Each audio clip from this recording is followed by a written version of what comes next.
नमस्कार, आप देख रहे हैं प्रताप न्यूज़ और मैं रमेश टेलर आपका स्वागत करता हूं। ये आप देख रहे हैं जल संसाधन विभाग से रिटायर्ड कर्मचारी जोगिंदर सिंह होड़ा। ये भी इस बार चित्तौड़गढ़ लोकसभा सीट से चुनावी मैदान में है। चलिए इनसे बात करते हैं कि आखिरकार इनकी मंशा क्या है, क्यों ये लोकसभा का चुनाव लड़ रहे हैं और किस तरह से इनका प्रचार प्रसार चल रहा है। सरदार जी, क्या नाम है आपका? मेरा नाम जोगिंदर सिंह होड़ा। इस 2024 लोकसभा चुनाव चित्तौड़गढ़ का प्रत्याशी हूँ। मूल निवासी कहाँ के हो आप? चित्तौड़गढ़ में कब आए और कौन से विभाग से रिटायर्ड हुए? मेरी पैदाइशी चित्तौड़गढ़ की है और जल संसाधन विभाग में मैंने सर्विस की है और 2011 में दिसंबर में मैं सेवानिवृत्त हुआ। तो उसके बाद आपने और भी कोई चुनाव लड़े हैं या सीधा सांसद का चुनाव लड़ रहे हैं? 2013 में एमएलए का चुनाव लड़ा निर्दलीय। अच्छा। उसके बाद अभी 2023 में भी अभिनव लोकतंत्र पार्टी से चुनाव लड़ा और अभी वर्तमान में मैं पहली बार लोकसभा का चुनाव लड़ रहा हूँ।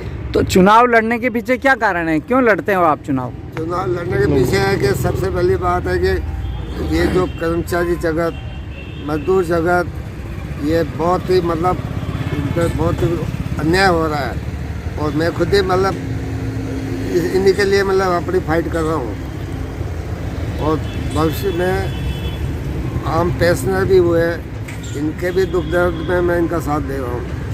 आप जल संसाधन विभाग से रहे हैं, तो चित्तौड़गढ़ में क्या जल स्तर की क्या स्थिति है? आपको क्या लगता है जो बांध है वो पर्याप्त है हमारे यहाँ?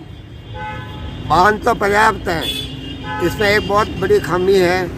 जो सिंचाई विभाग का जो गंभीर बांध बना था 1958 में तैयार हुआ था, उस समय इसकी बराबर क्षमता थी 2300 MCF की उपयोगी बराबर क्षमता।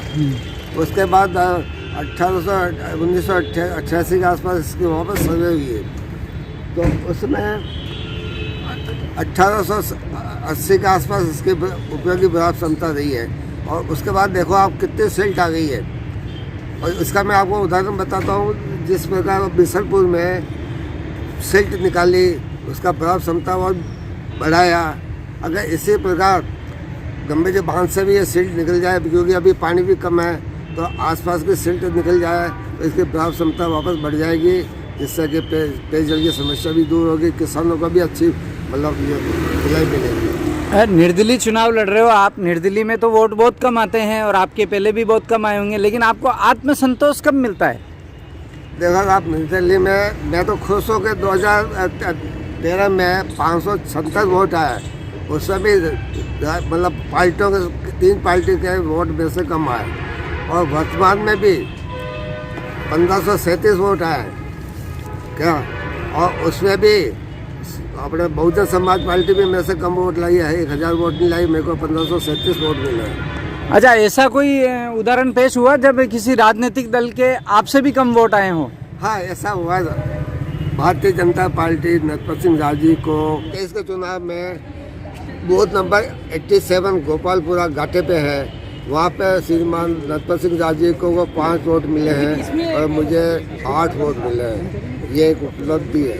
अच्छा, तो आप विधानसभा चुनाव में अपनी उपलब्धि मानते हो कि राजनीतिक दल के प्रत्याशी से भी आपको ज़्यादा मत मिले? ये तो बहुजन समाज पार्टी वो 1000 वोट भी नहीं ला सकी और मैंने कम से कम 1537 वोट तो लाया हूँ। ये मेरे लिए बहुत बड़ी उपलब्धि है।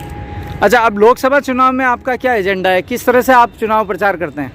चुनाव प्रचार मेरे साथी लोग कर रहे हैं और उन्होंने कह दिया, सरदार जी आप तो मीटिंग अटेंड करो और अपना जो भी आप आसपास के इलाके को संभालो।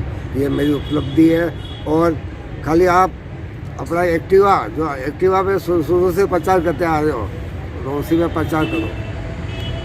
बहुत बहुत धन्यवाद।